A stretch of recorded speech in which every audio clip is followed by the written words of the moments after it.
జై శ్రీరామ్. మీ పేరు? పేరు హన్విత. మ్, పేరు జలేందర్. మాది చిన్నమెట్పల్లి. గత 4 సంవత్సరాల నుంచి మాకు సంతానం కోసం చాలా ఇబ్బంది పడ్డాము. అయితే ఇక్కడ కాలభైరవ స్వామి దగ్గరికి రావడం జరిగింది. 5 వారాలు స్వామి వారికి పంచామృత అభిషేకం చేశాము.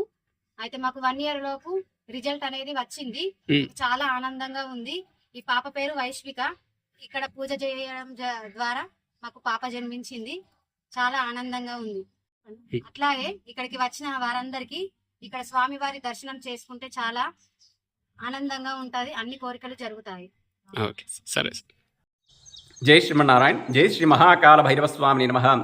సమస్త భక్తులందరికీ కూడా చిన్నమెట్పల్లి శ్రీ మహాకాల భైరవ స్వామి వారి యొక్క సంపూర్ణ కృపా కటాక్షాలు ఉండాలని ఆ స్వామివారిని వేడుకుంటూ, చిన్నమెట్పల్లి గ్రామంలో కొలువై ఉన్నటువంటి శ్రీ మహాకాల భైరవ స్వామి వారి అనుగ్రహంతో చాలామంది భక్తులు తమ ధర్మబద్ధమైన కోరికలన్నీ కూడా నెరవేరడం జరుగుతుంది.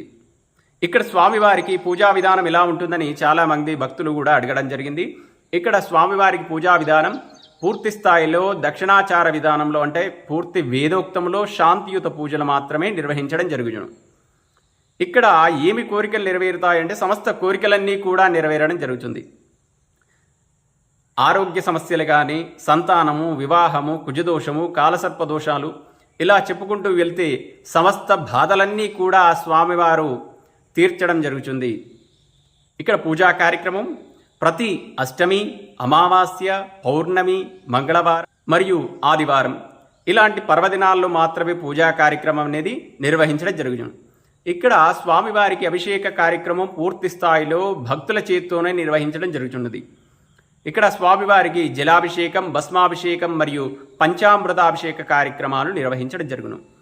మరియు భక్తులకు ఉన్నటువంటి సమస్య ఆధారితంగా పూజా విధానం అనేది నిర్వహించడం జరుగును.